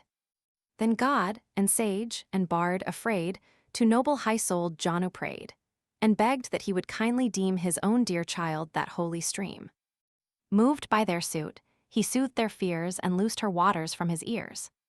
Hence Ganga through the world is styled both Jahnvi and Janu's child. Then onward still she followed fast, and reached the great sea bank at last. Thence deep below her way, she made to end those rites so long delayed. The monarch reached the ocean's side, and still behind him Ganga hied. He sought the depths which open lay, where Sagar's sons had dug their way. So leading through earth's nether caves the river's purifying waves, over his kinsmen's dust the Lord his funeral libation poured. Soon as the flood their dust bedewed, their spirits gained beatitude, and all in heavenly bodies dressed rose to the skies, eternal rest. Then thus to King Bajarath said Brahma, when, coming at the head of all his bright celestial train, he saw those spirits freed from stain. Well done. Great Prince of Men, well done. Thy kinsmen bliss in heaven have won. The sons of Sagar mighty-souled are with the blessed as gods enrolled. Long as the ocean's flood shall stand upon the border of the land, so long shall Sagar's sons remain, and, godlike, rank in heaven retain. Ganga thine eldest child shall be, called from thy name Bajarathi, named also, for her waters fell from heaven and flow through earth and hell, Tripithaga, stream of the skies, because 3 paths she glorifies. And mighty king, 'tis given thee now to free thee and perform thy vow. No longer, happy prince, delay drink offerings to thy kin to pay. For this the holiest Sagar sighed, but mourned the boon he sought denied. Then Ansuman, dear prince, although no brighter name the world could show, strove long the heavenly flood to gain to visit earth, but strove in vain. Nor was she by the sage's peer, blessed with all virtues, most austere thy sire Dilipa, hither brought, though with fierce prayers the boon he sought. But thou, O king, earned success, and won high fame which God will bless. Through thee, O victor of thy foes, on earth this heavenly Ganga flows, and thou hast gained the meed divine that waits on virtue such as thine. Now in her ever holy wave thyself, O best of heroes, lave, so shalt thou, pure from every sin, the blessed fruit of merit win. Now for thy kin, who died of yore, the meet libations duly pour. Above the heavens I now ascend, depart, and bliss thy steps attend. Thus to the mighty king who broke his foeman's might, Lord Brahma spoke, and with his gods around him rose to his own heaven of blessed repose. The royal sage no more delayed, but, the libation duly paid, home to his regal city hied with water cleansed and purified. There ruled he his ancestral state, best of all men, most fortunate. And all the people joyed again in good Bajarath's gentle reign. Rich, prosperous, and blessed were they, and grief and sickness fled away. Thus, Rama, I at length have told how Ganga came from heaven of old. Now, for the evening passes swift, I wish thee each auspicious gift. This story of the flood's descent will give, for 'tis most excellent, wealth, purity, fame, length of days, and to the skies its hearers raise. Canto 45. The Quest of the Amrit.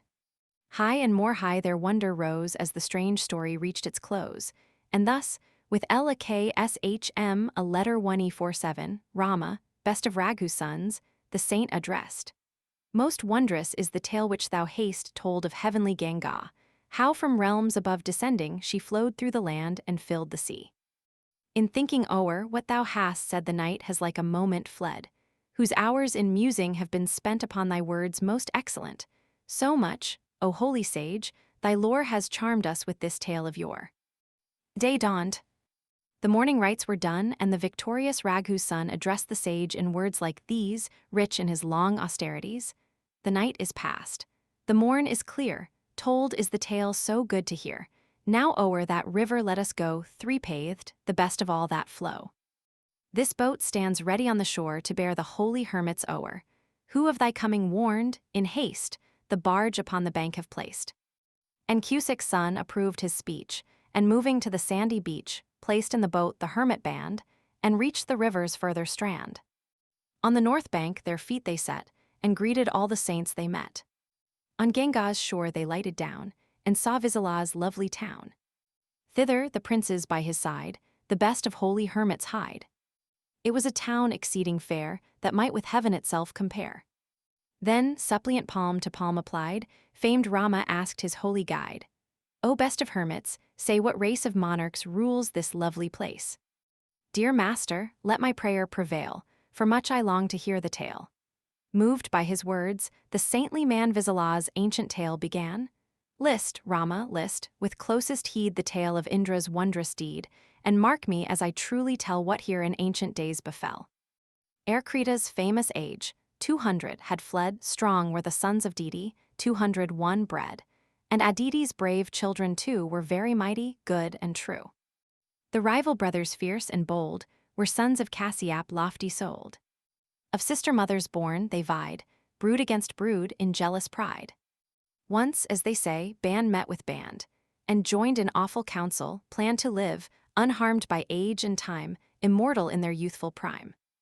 Then this was, after due debate, the counsel of the wise and great, to churn with might the milky sea 202, the life-bestowing drink to free. This planned, they seized the serpent king, Vasuki, for their churning string, and Mandar's mountain for their pole, and churned with all their heart and soul. As thus 1,000 seasons through this way, and that the snake they drew, biting the rocks, each tortured head, a very deadly venom shed.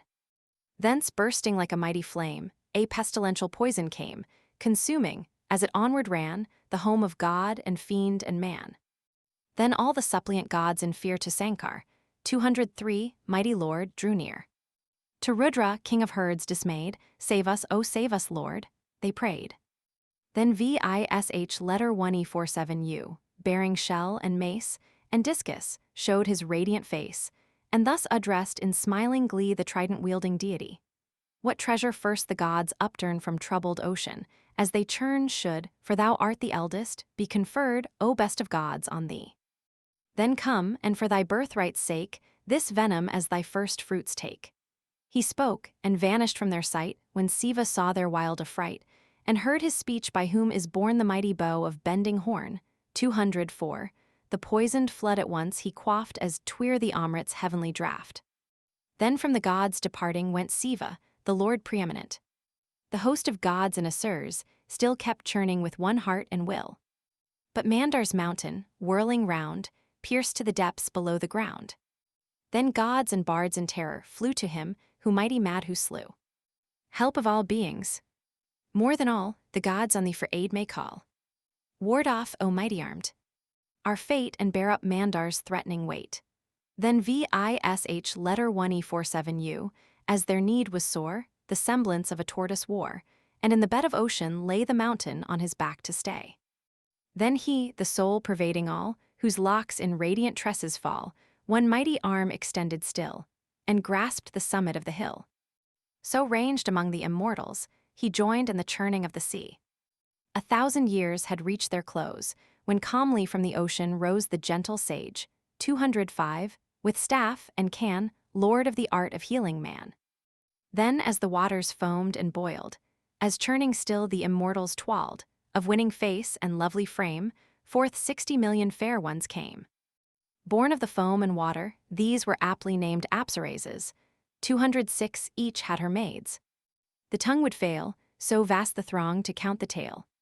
But when no god or titan wooed a wife from all that multitude, refused by all, they gave their love in common to the gods above.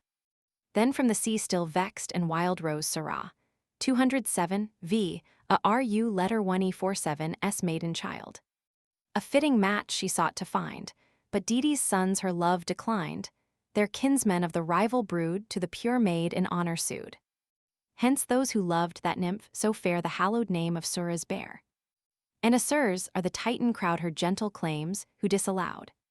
Then from the foamy sea was freed the generous steed and Kostapha of gems the gem, 209 and Soma, moon god, after them. At length when many a year had fled, up floated on her lotus bed a maiden fair and tender-eyed, in the young flush of beauty's pride. She shone with pearl and golden sheen, and seals of glory stamped her queen on each round arm glowed many a gem, on her smooth brows a diadem. Rolling in waves beneath her crown the glory of her hair flowed down, pearls on her neck of price untold. The lady shone like burnished gold. Queen of the gods, she leapt to land, a lotus in her perfect hand, and fondly, of the lotus sprung, to lotus-bearing vish letter 1e47 clung. Her gods above and men below as beauty's queen and fortune know. 210 gods, titans, and the minstrel train still churned and wrought the troubled main. At length the prize so madly sought, the Amrit, to their sight was brought.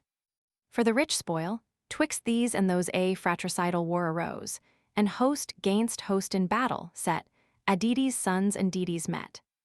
United, with the giants' aid, their fierce attack the Titans made, and wildly raged for many a day that universe-astounding fray.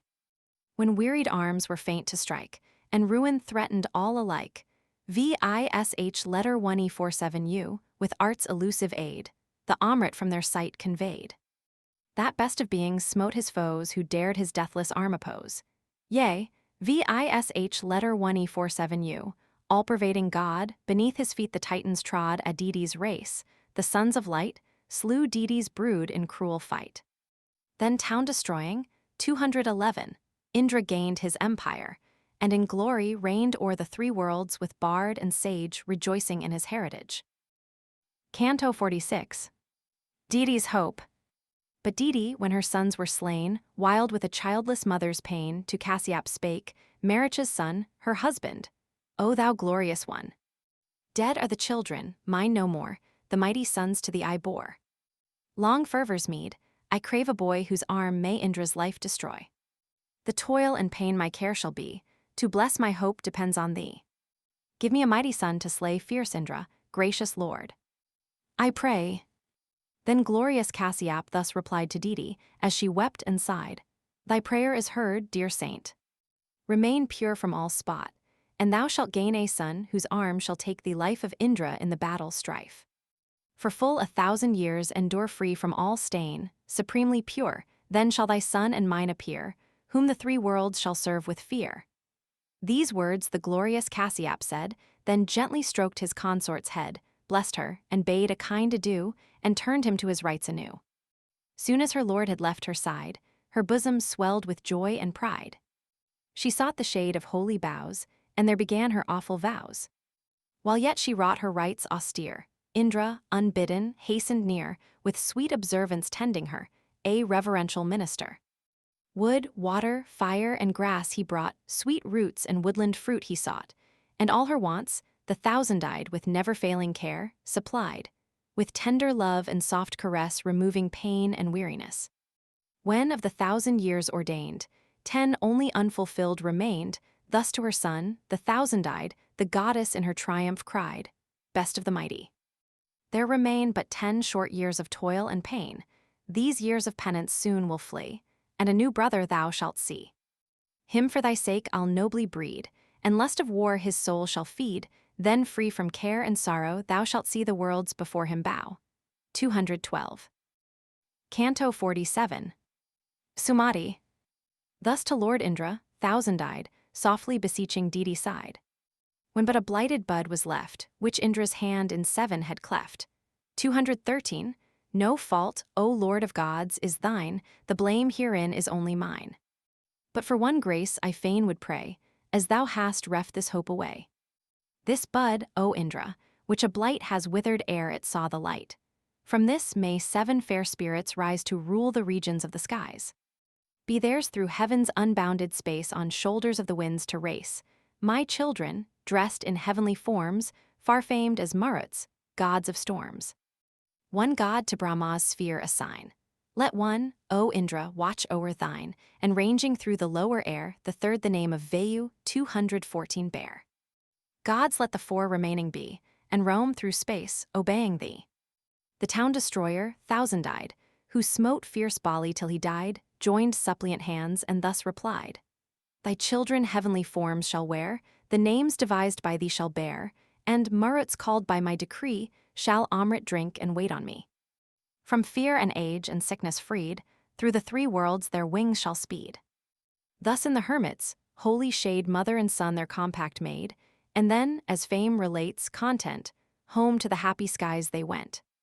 This is the spot, so men have told, where Lord Mahendra, 215, dwelt of old. This is the blessed region where his Vadar's mother claimed his care. Here gentle Alimbusha bare to old Ikshvaku, king and sage Visala, glory of his age, by whom, a monarch void of guilt, was this fair town Visala built. His son was Hemachandra, still renowned for might and warlike skill. From him the great Suchandra came his son, Dumrasva, dear to fame. Next followed royal Srinjay, then famed Sahidva, lord of men. Next came Kusesva, good and mild, whose son was Samadatta styled. And Sumati, his heir, the peer of gods above, now governs here. And ever through Ikshvaku's grace, Visala's kings, his noble race, are lofty-souled and blessed with length of days, with virtue, and with strength. This night, O prince, we here will sleep, and when the day begins to peep, our onward way will take with thee, the king of Mithila to see. Then Sumati, the king, aware of Visvamitra's advent there, came quickly forth with honor meet the lofty-minded sage to greet. Girt with his priest and lords the king did low obeisance, worshipping with suppliant hands, with head inclined. Thus spoke he after question kind. Since thou hast deigned to bless my sight, and grace a while thy servant's seat, high fate is mine, great anchorite, and none may with my bliss compete. Canto 48. Indra and Ayodhyá. When mutual courtesies had passed, Visala's ruler spoke at last. These princely youths, O sage, who vie in might with children of the sky heroic, born for happy fate, with elephants or lion's gait bold as the tiger or the bull, with lotus eyes so large and full, armed with the quiver, sword, and bow whose figures like the Visvins, 216, show like children of the deathless powers come freely to these shades of ours, 217. How have they reached on foot this place? What do they seek, and what their race? As sun and moon adorn the sky, this spot the heroes glorify. Alike in stature, port, and mien, the same fair form in each is seen.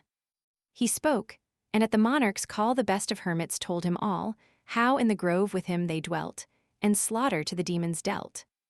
Then wonder filled the monarch's breast, who tended well each royal guest.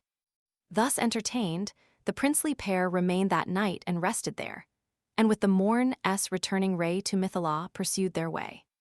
When Janak's lovely city first upon their sight, yet distant, burst, the hermits all with joyful cries hailed the fair town that met their eyes.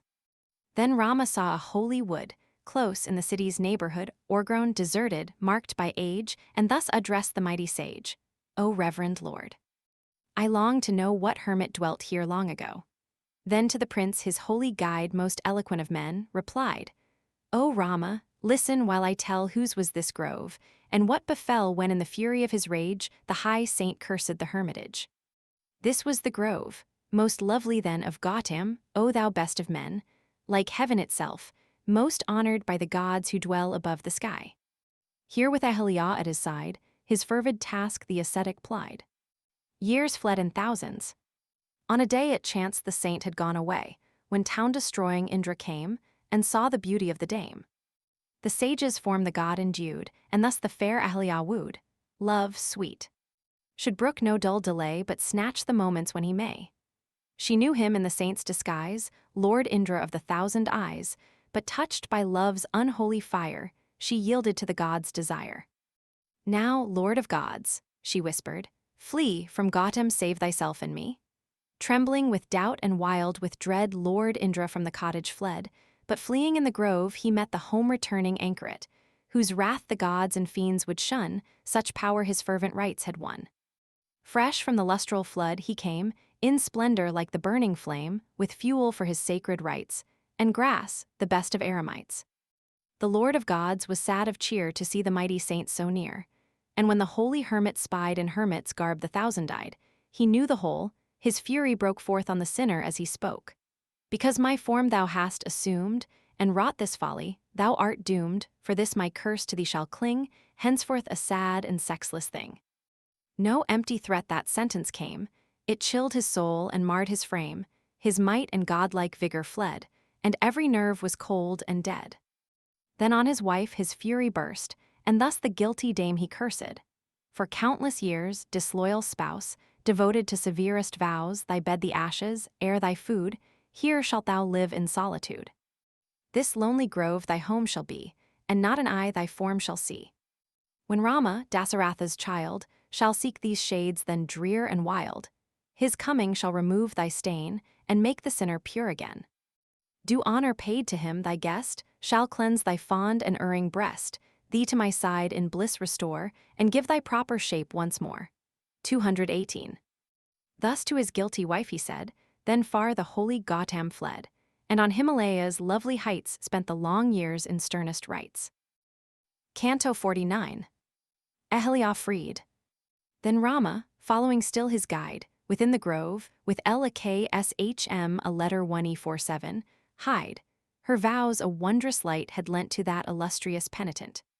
He saw the glorious lady, screened from eye of man, and god and fiend like some bright portent which the care of Brahma launches through the air, designed by his elusive art to flash a moment and depart, or like the flame that leaps on high to sink involved in smoke and die, or like the full moon shining through the wintry mist, then lost to view, or like the sun's reflection, cast upon the flood, too bright to last. So was the glorious dame till then removed from gods, and mortals ken till, such was Gautam's high decree, Prince Rama came to set her free. Then with great joy that dame to meet, the sons of Raghu clapped her feet, and she, remembering Gautam's oath, with gentle grace received them both, then water for their feet she gave, guest gift, and all that strangers crave. The prince, of courteous rule aware, received, as meet, the lady's care.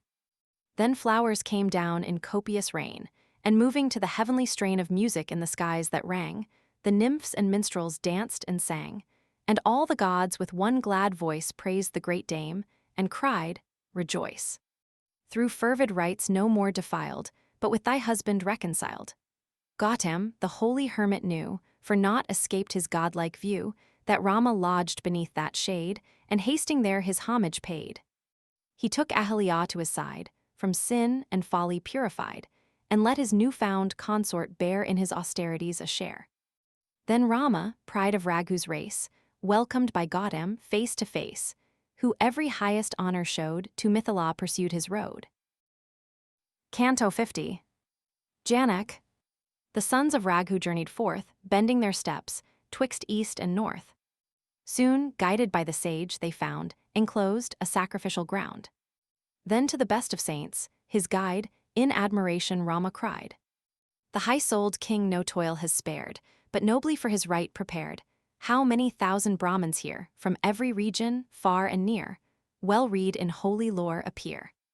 How many tents, that sage's screen, with wains and hundreds, here are seen. Great Brahmin, let us find a place where we may stay and rest a space." The hermit did as Rama prayed, and in a spot his lodging made, far from the crowd, sequestered, clear, with copious water flowing near. Then Janak, best of kings, aware of Visvamitra lodging there, with Satananda for his guide, the priest on whom he most relied, his chaplain void of guile and stain, and others of his priestly train, bearing the gift that greets the guest, to meet him with all honor pressed. The saint received with gladsome mind each honor and observance kind.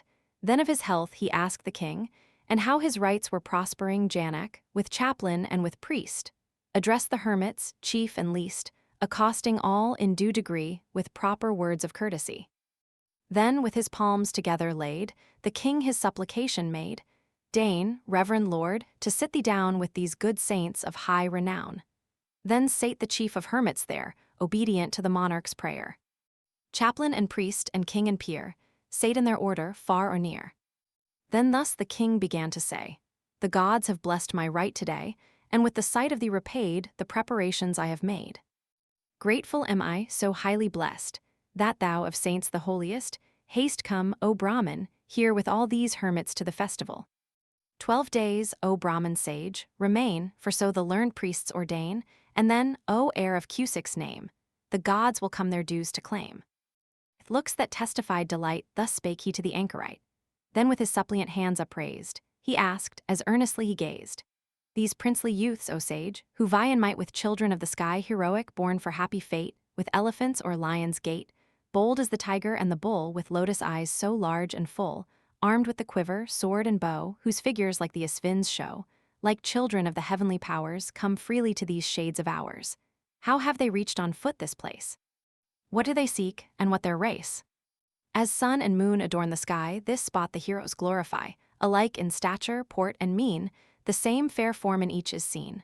219. Thus spoke the monarch, lofty-souled. The saint, of heart unfathomed, told how, sons of Dasaratha, they accompanied his homeward way, how in the hermitage they dwelt, and slaughter to the demons dealt. Their journey till the spot they neared whence fair Visalah's towers appeared, Ayodhyá seen and freed from taint, their meeting with her lord the saint, and how they thither came to know the virtue of the famous bow. Thus Visvamitra spoke the whole to royal Janak, great of soul, and when this wondrous tale was o'er, the glorious hermit said no more. Canto 51. Visvamitra. Wise Visvamitra's tale was done. Then sainted Gautam's eldest son, great Satananda, far renowned, whom long austerities had crowned with glory, as the news he heard the down upon his body stirred, filled full of wonder at the sight of Rama, felt supreme delight. When Satananda saw the pair of youthful princes seated there, he turned him to the holy man who sate at ease, and thus began, "And didst thou, mighty sage, in truth show clearly to this royal youth my mother, glorious far and wide, whom penance rites have sanctified? And did my glorious mother, she heiress of noble destiny, serve her great guest with woodland store, whom all should honor evermore? Didst thou the tale to Rama tell of what in ancient days befell, the sin, the misery, and the shame of guilty god and faithless dame? And O thou best of hermits, say, did Rama's healing presence stay her trial? Was the wife restored again to him, my sire and lord? Say, hermit, did that sire of mine receive her with a soul benign, when long austerities in time had cleansed her from the taint of crime? And son of Cusick, let me know, did my great-minded father show honor to Rama and regard before he journeyed hitherward?" The hermit with attentive ear marked all the questions of the seer, to him for eloquence far famed, his eloquent reply he framed. "Yea, 'twas my care no task to shun, and all I had to do was done, as R.E. letter 1E47 UK Ah and Brieg's child, the saint and dame were reconciled." When the great sage had thus replied, to Rama Satananda cried, "A welcome visit, prince, is thine, thou scion of King Raghu's line. With him to guide thy way aright, this sage invincible in might, this Brahmin sage most glorious bright, by long austerities has wrought a wondrous deed, exceeding thought. Thou knowest well, O strong of arm, this sure defense from scathe and harm. None, Rama, none is living now in all the earth more blessed than thou, that thou hast won a saint so tried in fervid rites thy life to guide. Now listen, prince, while I relate his lofty deeds and wondrous fate. He was a monarch pious-souled. His foeman in the dust he rolled, most learned, prompt at duty's claim, his people's good his joy and aim. Of old the Lord of Life gave birth to mighty Cusa, king of earth. His son was Cusanabha, strong friend of the right, the foe of wrong. Gadhai, whose fame no time shall dim, heir of his throne was born to him, and Visvamitra, Gadhai's heir, governed the land with kingly care. While years unnumbered rolled away, the monarch reigned with equal sway. At length, assembling many a band, he led his warriors round the land, complete in tale, a mighty force, cars, elephants, and foot and horse. Through cities, groves, and floods he passed, o'er lofty hills, through regions vast. He reached a acute ish letter 160 as pure abode, where trees and flowers and creepers glowed, where troops of sylvan creatures fed, which saints and angels visited. Gods, fauns, and bards of heavenly race and spirits glorified the place, the deer their timid ways forgot, and holy Brahmins thronged the spot.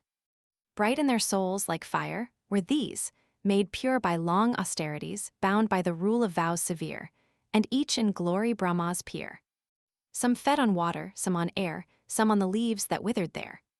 Roots and wild fruit were others. Food, all rage was checked, each sense subdued their balakilias. 220 went and came, now breathed the prayer, now fed the flame, these and ascetic bands beside, the sweet retirement beautified.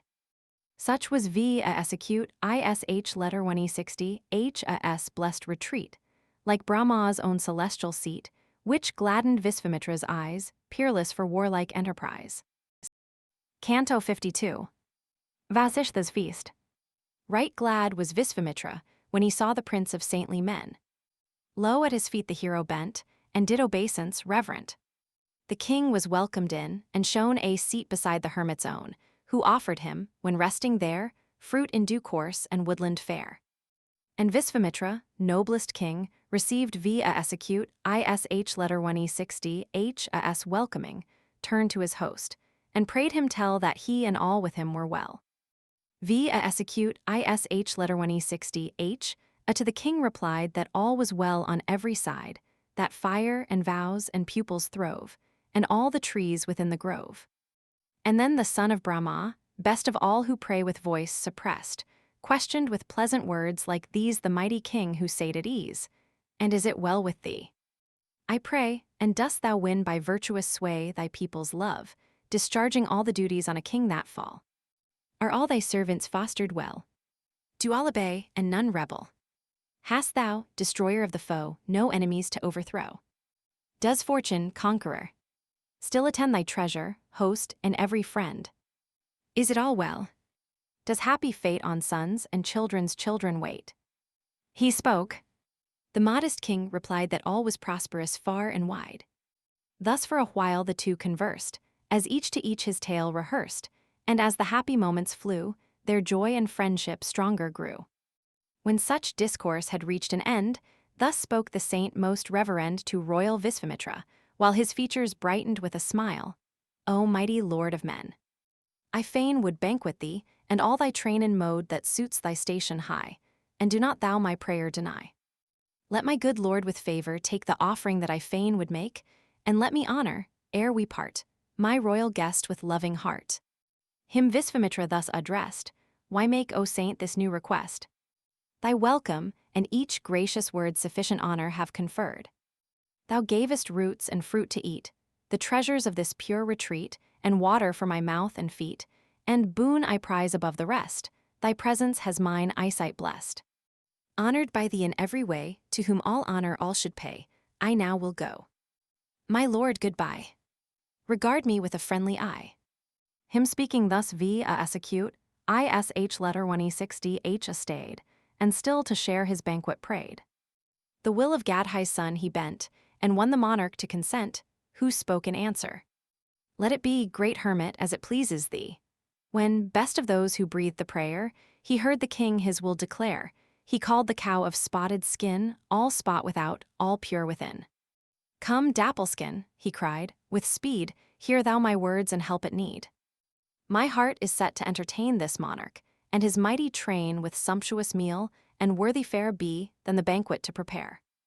Each dainty cate, each goodly dish, of sixfold taste, 221 as each may wish all these, O cow of heavenly power, rain down for me in copious shower, viands and drink for tooth and lip, to eat, to suck, to quaff, to sip, of these sufficient and to spare, O plenty-giving cow, prepare." Canto 53. Visvamitra's request. Thus charged, O slayer of thy foes, the cow from whom all plenty flows, obedient to her saintly lord, viands to suit each taste, outpoured. Honey she gave, and roasted grain, mead sweet with flowers and sugar cane. Each beverage of flavor rare, and food of every sort were there. Hills of hot rice and sweetened cakes, and curdled milk and soup in lakes. Vast beakers foaming to the brim with sugared drink prepared for him, and dainty sweetmeats, deftly made, before the hermit's guests were laid. So well regaled, so nobly fed, the mighty army banqueted, and all the train, from chief to least, delighted in execute ish letter 1e60 hs feast. Then Visvamitra, royal sage, surrounded by his vassalage, prince, peer, and counselor, and all from highest lord to lowest thrall, thus feasted, to execute ish letter 1e60 h cried with joy, supremely gratified. Rich honor I thus entertained, most honorable lord, have gained, now here, before I journey hence, my words, O skilled in eloquence. Bought for 100,000 kine, let Dappleskin, O saint, be mine. A wondrous jewel is thy cow, and gems are for the monarch's brow. 222 to me her rightful lord resign this Dappleskin thou callest thine. The great execute ish letter 1e60 h thus addressed, arch hermit of the holy breast, to Visvamitra answer made, the king whom all the land obeyed. Not for 100,000, nay, not if 10,000,000 thou wouldst pay, with silver heaps the price to swell, will I my cow, O monarch, sell. Unmeet for her is such a fate, that I my friend should alienate. As glory with the virtuous, she forever makes her home with me. On her mine offerings which ascend to gods and spirits all depend, my very life is due to her, my guardian, friend, and minister. The feeding of the sacred flame, 223, the dole which living creatures claim. 224, the mighty sacrifice by fire, each formula the rites require. 225, and various saving lore beside, are by her aid in sooth supplied. The banquet which thy host has shared, believe it was by her prepared. In her mine only treasures lie, she cheers mine heart and charms mine eye. And reasons more could I assign, why Dappleskin can ne'er be thine. The royal sage, his suit denied, with eloquence more earnest cried. Tusked elephants, a goodly train each with a golden girth and chain, whose goads with gold well-fashioned shine, of these be twice 7,000 thine. And 4 horse cars with gold made bright, with steeds most beautifully white, whose bells make music as they go 800, saint, will I bestow. 11,000 mettled steeds from famous lands, of noble breeds, these will I gladly give, O thou devoted to each holy vow. 10,000,000 heifers, fair to view, whose sides are marked with every hue, these in exchange will I assign, but let thy Dappleskin be mine. Ask what thou wilt, and piles untold of priceless gems and gleaming gold, O best of Brahmins, shall be thine, but let thy Dappleskin be mine. The great execute ish letter 1e60 h thus addressed, made answer to the king's request. Ne'er will I give my cow away, my gem, my wealth, my life and stay. My worship at the moon's first show, and at the full, to her I owe and sacrifices small and great, which largest due and gifts await. From her alone, their root, O king, my rights and holy service spring. What boots it further words to say? I will not give my cow away, who yields me what I ask each day. Canto 54. The battle. As Saint execute ish letter 1e60 h answered so, nor let the cow of plenty go, the monarch, as a last resource, began to drag her off by force. While the king's servants tore away their moaning, miserable prey, sad, sick at heart, and sore distressed, she pondered thus within her breast. Why am I thus forsaken? Why betrayed by him of soul most high? Execute ish letter 1e60 h ravished by the hands of soldiers of the monarch's bands. Ah me! What evil have I done against the lofty-minded one, that he, so pious, can expose the innocent whose love he knows? In her sad breast, as thus she thought, and heaved deep sighs with anguish fraught, with wondrous speed away she fled, and back to Saint execute ish letter 1e60 h sped. She hurled by hundreds to the ground the menial crew that hemmed her round, and flying swifter than the blast, before the saint herself she cast. Their Dappleskin before the saint stood moaning forth her sad complaint, and wept and lowed, such tones as come from wandering cloud or distant drum. O son of Brahma, thus cried she, why hast thou thus forsaken me, that the king's men before thy face bear off thy servant from her place? Then thus the Brahmin saint replied to her whose heart with woe was tried, and grieving for his favourite's sake, as to a suffering sister spake. I leave thee not. Dismiss the thought, nor, duteous, hast thou failed in aught. This king, o'erweening in the pride of power, has reft thee from my side. Little I ween my strength could do gainst him, a mighty warrior too. Strong as a soldier born and bred, great as a king whom regions dread. See, what a host the conqueror leads, with elephants and cars and steeds. O'er countless bands his pennons fly, so is he mightier far than I he spoke. Then she, in lowly mood, to that high saint her speech renewed. So judge not they who wisest are, the Brahman's might is mightier far. For Brahmans strength from heaven derive, and warriors bow when Brahmans strive. A boundless power tease thine to wield, to such a king thou shouldst not yield, who, very mighty though he be, so fierce thy strength, must bow to thee. Command me, saint. Thy power divine has brought me here and made me thine, and I, howe'er the tyrant boast, will tame his pride and slay his host. Then cried the glorious sage, create a mighty force the foe to mate. She lowed and quickened into life, Pallavas, 226, burning for the strife, King Visvamitra's army slew before the very leader's view. The monarch in excessive ire, his eyes with fury darting fire, rained every missile on the foe till all the Pallavas were low.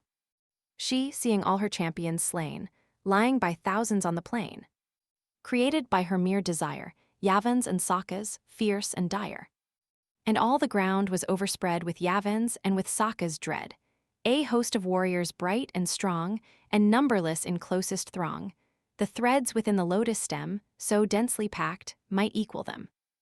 In gold-hued mail, against war's attacks, each bore a sword and battle-axe. The royal host, where'er these came, fell as if burnt with ravening flame. The monarch, famous through the world again his fearful weapons hurled, that made Cambojas, 227 barbars, 228, all, with Yavans, troubled, flee and fall.